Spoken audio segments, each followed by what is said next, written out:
I'm standing in front of Jean Dubuffet's painting, The Busy Life, painted in 1953, which is one of my favourite paintings in the Tate by one of my favourite painters.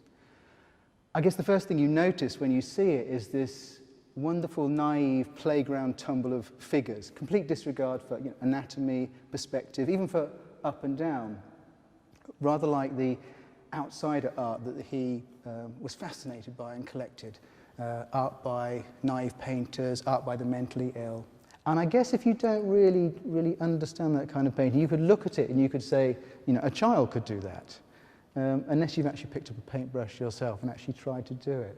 It's really hard to access that freedom, to step outside the tradition. I mean, his early paintings were kind of extremely competent in that art world sense. But it takes a great deal of skill to put that to one side, to untie yourself and learn how to paint like this, which is like a child but not like a child. The second thing I guess you notice is the wonderful sgraffito technique he uses. There's a brilliantly random, brightly coloured ground with this white paint palette knifed all over the surface, and then he scratches through it. So the lines are literally dug into the surface. So you can't really tell what's line and what's colour. Certainly the underpainting, the coloured underpainting was, I think, left to dry, and then the white paste was spread over it. But I think in places he's taken the paste off and done it again. One of the interesting things about this is purely done in oils, and one of the really radical things about a lot of Dubuffet's paintings, and the thing I love and the thing that makes me want to reach out and sort of run my hand over the surface is the fact that he used oil repellents, he used sand, another gritty mixture, which he mixed in with the oil paint to create a surface you don't see on anyone else's paintings.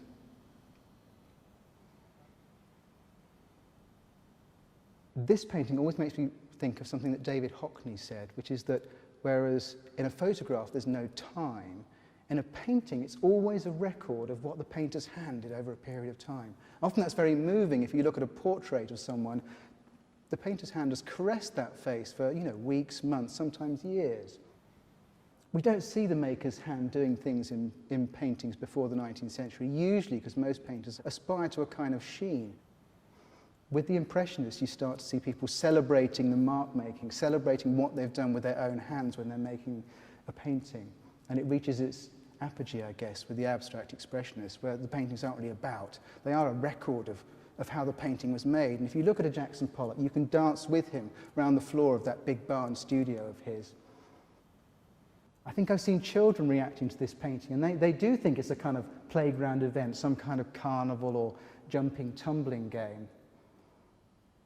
But I think it's the painting of a man who's watched street scenes over a long period and has just put them all together, all these joyous moments. The way a hand puts time into paintings is both moving and really important. You're always looking at this painting. You're very conscious of it being of something, but your eyes always brought back to the surface, and always brought back to the time and the action and the whole adventure of its making.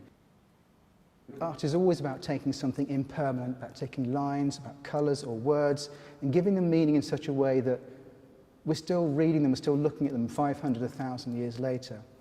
And if you stand really close here and if you look at the surface, it's almost like you can hear Jean Dubuffet's ghost talking, saying, look, I'll take you by the hand and I'll show you how you do this. And this is how you cheat death. This is how you move people who won't be born for another 500 years.